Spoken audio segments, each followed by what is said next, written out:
Ah, DK. Ito, simentohin pa to, boss? Hindi na. Simentohin pa. Sige, thank you. Yan, simentohin pa to.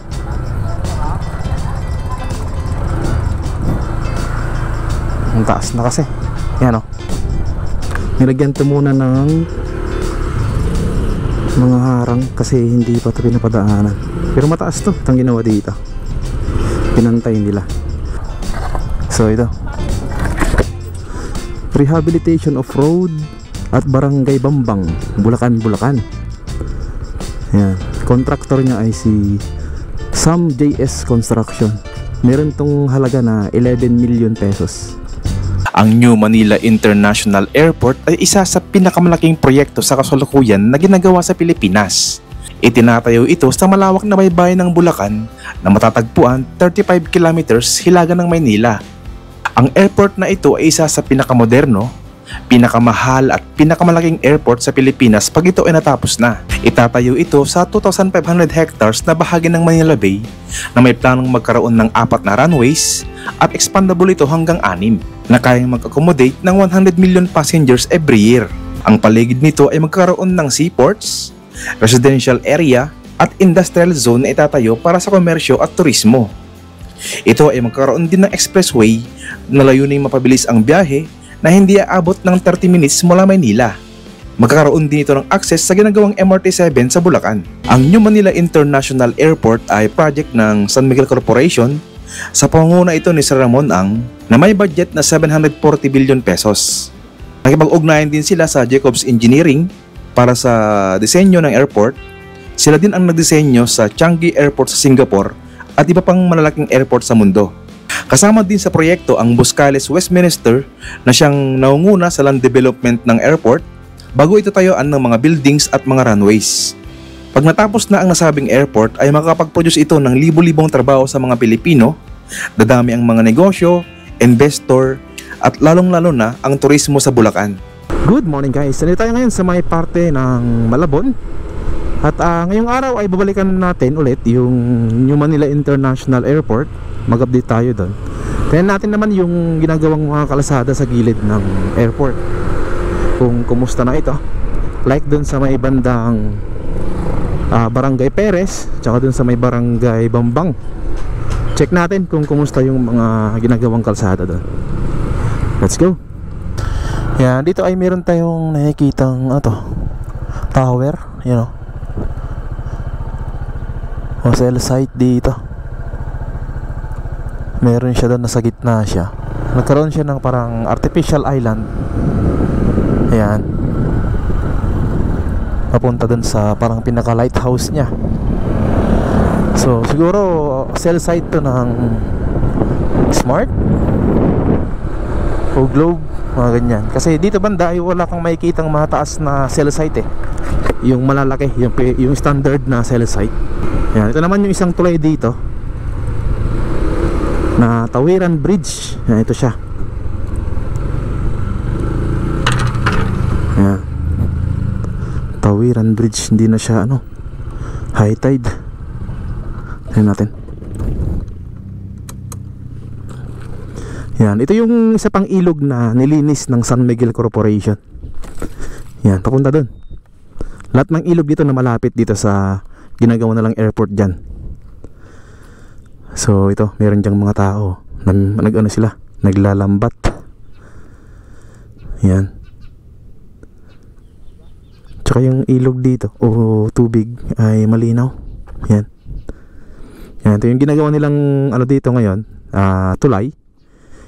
Kita nyo naman dito sa baba niya. Yan yan na lang yung nag-hold sa tulay. Itong mga bakal na yan, lahat yan hanggang dun sa dulo. Yan siya. Grabe, kinakalawang na. Yan, kasi itong tulay dito talagang malapit nang bumigay ito. Yung mga semento niya ay nababakbak na. Tsaka malalaki na rin yung awang niya. Yan malaki na.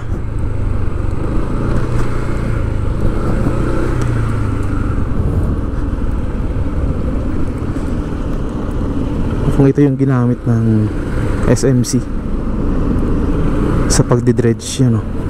Oo, ito yata sa may ilog to eh, ng ito, sa may Tawiran Bridge.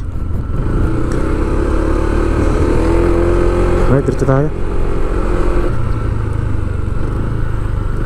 Yan, ito naman yung Obihan Fishport tsaka Obihan Bridge. Ayan siya. Tapos ito yung pinaka-boundary ng Taliptip, Bulacan. Ito, pinaka-arko nya. Tuloy po kayo sa bayan ng Bulacan, Bulacan.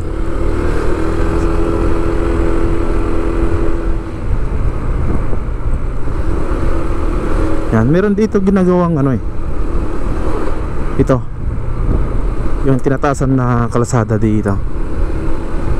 Uy, mataas na nga. Tinambakan siya ng lupa, hindi semento. Ito siya. Oh, lupa lang yung tinambak dito. Tingnan natin, baka sementohin pa to eh. Yan, kasi meron siyang ano dito, pinaka-gutter. Ito, meron dito ano. Anong gagawa ng tulay dito? Pwede. Kasi meron din sa kabila, oh, yan sa may tapat niya. Boss, pwede magtanong? Anong gagawin dito? Ano yung gagawin dito? Tulay gagawin dito? Hindi, yung dike. Ah, dike. Ito, simentohin pa to, boss? Hindi na. Oo, simentohin niya. Simentohin pa. Patag lang. Sige, thank you. Salamat, salamat. Ayan, simentohin pa to.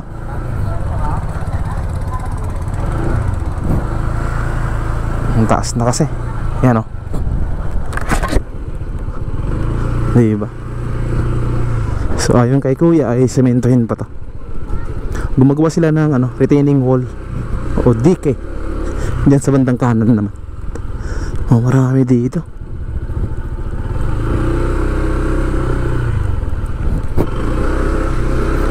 Ayos to. Pag natambakan o nasemento na to, itong parte na to ay okay na dito. Pwede ka nang tumagos hanggang, kasi hindi ka nakaabutin ng tubig dito o baha. Yan. Siguro ipapantay hanggang dito. Kasi dito, pag bumabaha doon ay may mga tubig dito, pero konti na lang. Hindi na marami. Right? Yan, dito sa boundary ng Barangay Perez saka Taliptip. Diyan lang sa unahan ginagawa yung land development dito o road repair. Tataasan to ng ilang inches tong kalsada dito.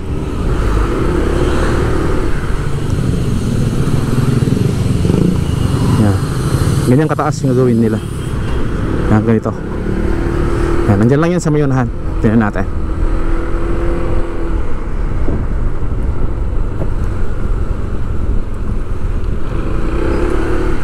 Ayun, oh, sabi ko na eh. Tapos na yung isang lane, kaya lang hindi pa pinapadaanan. Yan, tapos na itong isang lane, oh. Wow, diba? Nilagyan ito muna ng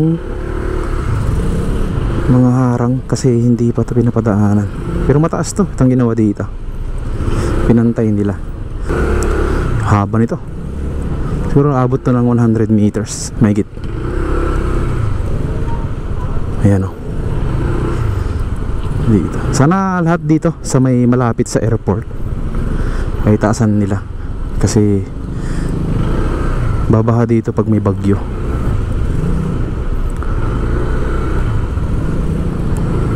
Init.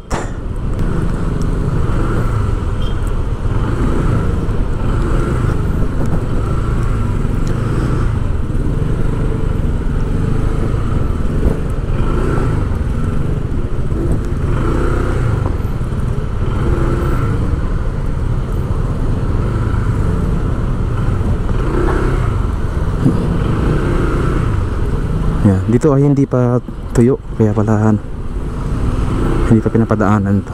Hindi pa totally tapos tong isang lane. Hanggang dito pa lang. Pero sana hanggang dito yun. Sana hanggang boundary para maganda. Boundary ng Perez tsaka Bambang. Yan o, baha na dito. Mga tubig na dito.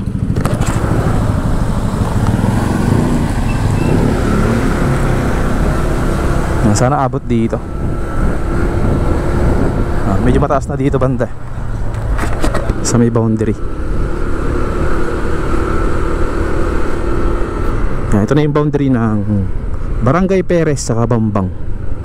Pinaka-arko niya. May mga ano dito. Ito, mga tilapia, mga isda. May mga bangus eh. Yan, mga bangus. Dami. Pusit. Yan, mayroong yellowfin, tilapia, bangus. Ahas to. 120 kilo. Ahas po yan? 120 kilo. Ahas? Ha? Ahas po yan? Hindi, alos. Halo? Sige po, binidyo ko lang. Thank you. Alos daw, alos? Hindi ko alam yun ah. Sa puntahan natin dito sa may loob. May ginagawa rin dyan, oh. Tingnan natin.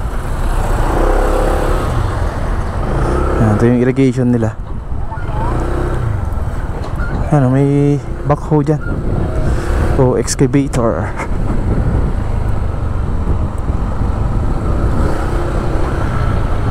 Laking bato yan.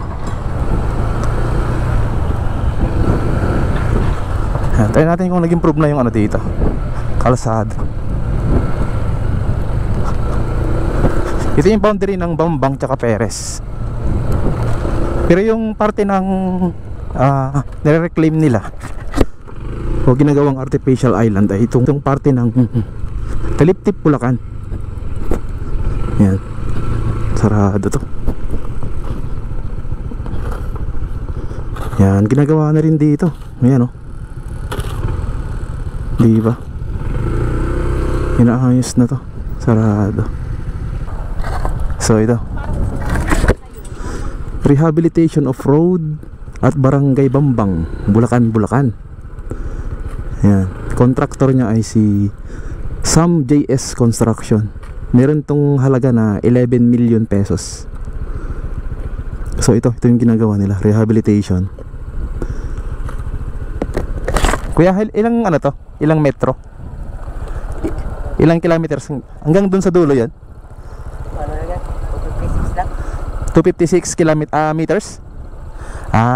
Sige, thank you kuya. So 256 meters itong ginagawa dito.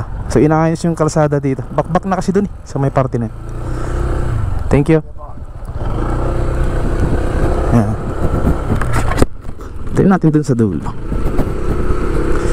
Yun yung dinadaan natin last update natin na bako-bako. Marami nang nabungkal na mga semento. Yan, pero ngayon inaayos nila. So may haba daw yun na 256 meters. So hanggang doon lang yun sa mga sa mga buko o nyog, sa mga may nyog na area. Dapat ni lubos-lubos na. Hanggang doon yun sa may papuntang Paliko, papuntang airport.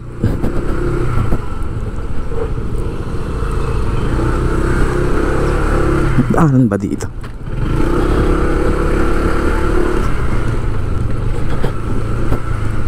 Yan, kasi dito makikita mo na puro tubig na yung katabi dito. Tingnan natin dito sa may court. Yan, doon tayo dumadaan, no? Yun yung ginagawa nila dito banda. Ayan, dyan papunta doon. Dyan tayo dumadaan papunta doon sa malapit sa area ng ginagawang airport. Grabe dito. Gilid talaga to ng mga palaisdaan o katubigan.